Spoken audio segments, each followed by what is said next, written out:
guys, and welcome back to my channel. So if you didn't know me, I'm Molly and I am 18 weeks, nearly 19 weeks pregnant. When I post this I will be 19 weeks, but I just wanted to do an 18-week update.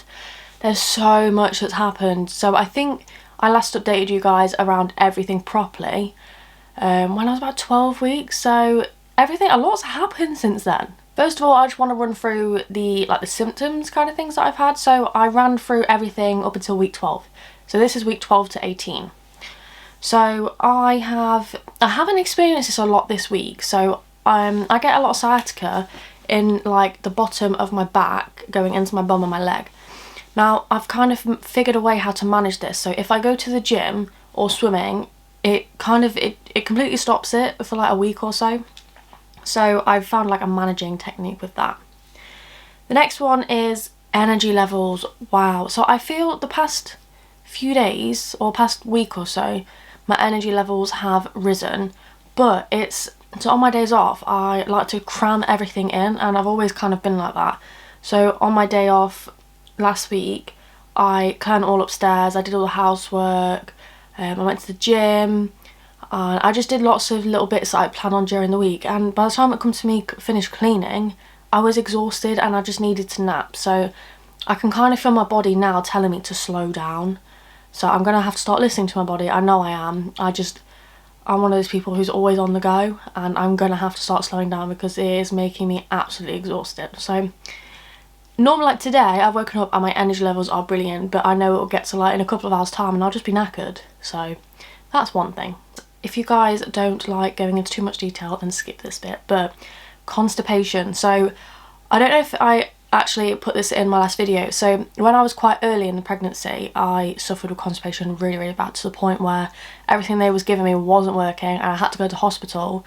The doctor actually said you need to go to A&E, and I had to get treatment done to sort that issue out. So, and it's not as bad as it was because I was in a lot of pain last time, but I have to take stuff quite regularly just to make sure that I do go.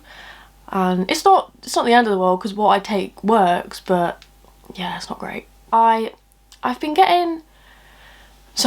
getting a lot of headaches. They weren't really bad headaches, they were literally just like mild annoying headaches that would just come and go. However, they put me on some medication for something else that I will get into that stops it. One of the side effects is stops you from getting headaches, so I haven't been getting them because of medication I'm on, but I will explain the medication in a bit. Wow, leg cramp and foot cramp in the middle of the night. You get it every now and then, but it's quite often. And sometimes I'll be laying in bed or just woken up and I'll be stretching and I'll just cramp in my feet or my legs, and that's agony. I absolutely hate that. And then the next one is belly cramp. So I started experiencing that this week. It's like where my stomach, I was at work when I started experiencing it, I had to sit down because the pain was that bad. It's like my stomach, like an inside it was really weird. Stomach and all down there was just cramping and tightening, and I had like a shooting pain going like down my belly button all the way down. I've had a few people say they think it's early Braxton Hicks because you can get it from 14 weeks and I'm obviously 18 and 19 weeks. But I only experienced it for a couple of days. I haven't experienced it since, so fingers crossed I don't get it anymore because that was painful. I'm screwed for labour because that hurt. That hurt. Obviously I went through all the first signs and symptoms earlier on in the pregnancy, and other than the ones I've just explained, I haven't really had anything else. I've still got no sickness, which I am so thankful for. My hunger, I just want to eat everything.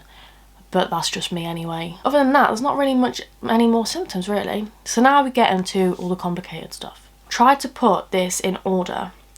So there's a lot of people saying you should, you shouldn't, you should, you shouldn't. I made the decision to have my second COVID vaccine whilst I believe I was 15 weeks pregnant. I had the first one when it was very early on in my pregnancy and I didn't know I was pregnant. I think I must have only been a few weeks. So I had my first vaccine unknowingly that I was pregnant. Now I spoke to my doctor, I spoke to my midwife, I googled it, I did so much research, I spoke to so many people, got so many different people's opinions, and in the end it boiled down to I had the COVID vaccine.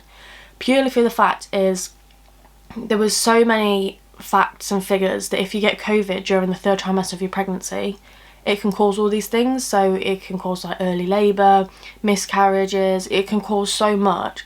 And I had to outweigh so many facts and things. So anyway, I decided to have the COVID vaccine. It was eating me up inside, like, just before I had it done, because I didn't know what to do. So I had the COVID vaccine, everything was fine. So don't take any advice from me, take it from the doctor, but my experience was I had the COVID vaccine whilst I was 15 weeks pregnant and everything was fine. So that's that bit. Then go fast forward like 2 weeks later, so I think it must have been about, no, a week later, I think. What I'm about to explain is not linked to the COVID vaccine. It just happens that it happened around this time. So I think I was, I don't know what that noise is. I think I must have been about 16 weeks, or just before my 16-week appointment anyway. I was at work and I had some like really bad cramping. It's the first really bad cramping I kind of experienced. And then I had a bit of spotting, so I got really concerned and I spoke to some people and they said, look, you need to go see your GP. So anyway, I spoke to midwife sent me to GP, went to my GP, they sent me to A&E. It was a faff. So we went to A&E and they basically couldn't do anything for me because it was after a certain amount of time, like after like 7 o'clock. So anyway, I went home, they booked me an appointment for the next day, and then turns out my bloods came back that I'm a certain blood type. So I'm gonna say this wrong, I'm A various D negative, something like that, or how they say it, that's probably completely wrong. So that means that don't take the science off me because I'm never right. Something about my mum has the same blood group as me, it's very rare.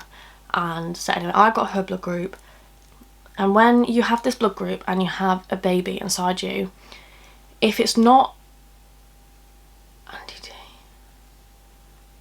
if I have a positive baby inside me, my cells or something try and react and fight off that certain thing because it's foreign to it. Like that's just how it is. So it can cause, there's so much that it can cause, but also if they don't treat you for it, the next pregnancy you have, it can also start attacking that baby, even if it's positive, I think, or negative. Anyway, I don't know the science. So anyway, they tested me and it turns out the baby's blood is actually opposite to mine. So I had to have all these injections. So if you experience any bleeding, you have to have this injection, and then you have to have the injection at 28 weeks, then you have to have the injection after your baby's born. You have to have extra monitoring, which I'm going to have throughout my pregnancy. I've got extra scans, extra appointments. Anyway, all that. So that came from the appointment, and then I had a scan a few days later because they couldn't fit me in, just to make sure the baby was okay. So they did a scan, everything was absolutely fine. Baby was healthy, happy, all that kind of stuff. So I was, for the first day, I was very scared, I was anxious, I was upset. I thought things were happening that obviously we don't want to happen, but after I spoke to some people, they kind of calmed me down. And but yeah, everything was okay. So that happened. Yeah, so that happened, and then obviously my whole blood group situation, which has caused, that's not caused the bleeding. They think the bleeding was a build-up of blood around the sac that just got released, and I was just experiencing cramp, but it just happened to happen at the same time. So everything's all good. That was a very long way of explaining what happened. Fast forwarding now. So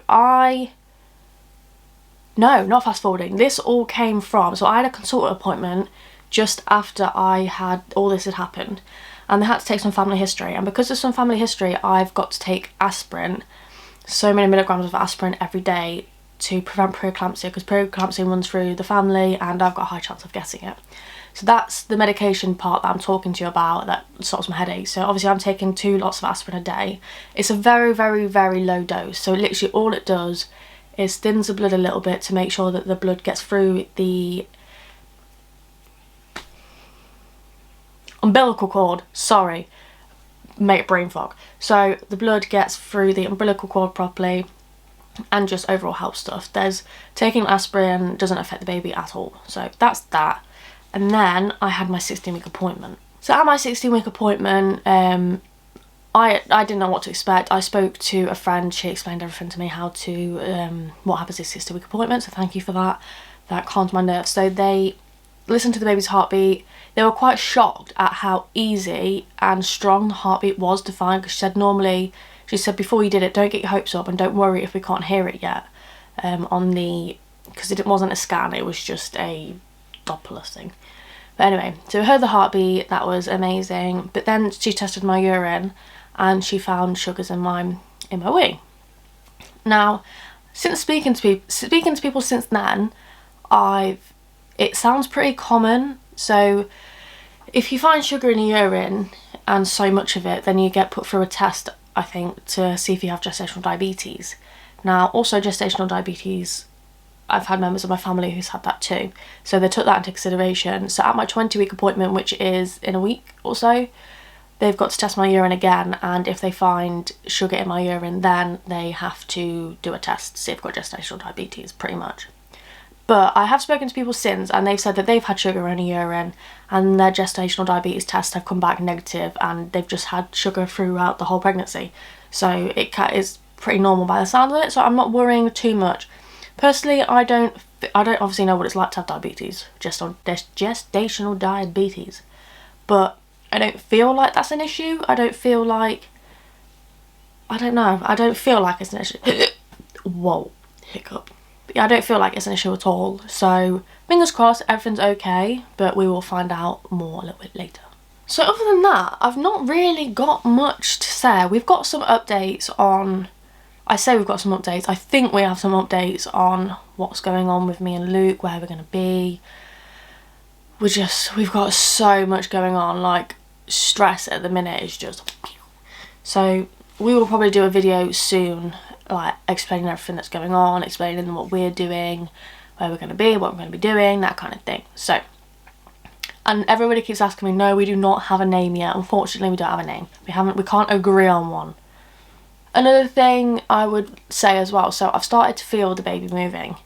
You can't see it and you can't see her kicking yet, but I can feel wriggles and movement inside me. And if you've never been pregnant before, I don't know if you're like me, I thought I'd feel it like in my belly, near my belly button. You don't, you feel it like right at the bottom of your belly. I don't know that, maybe it's just me being silly and thinking that I was supposed to feel it somewhere else, but it is not what I expected. It's such a strange feeling, but once the baby starts kicking properly, we will show you guys. We're very excited for that. I'm excited for Luke to start experiencing it, so that's definitely something to look forward to.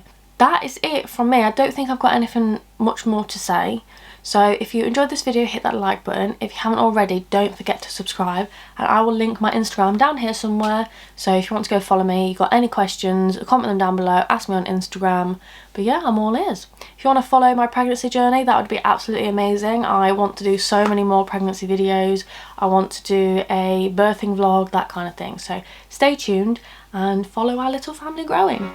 See you later. Bye.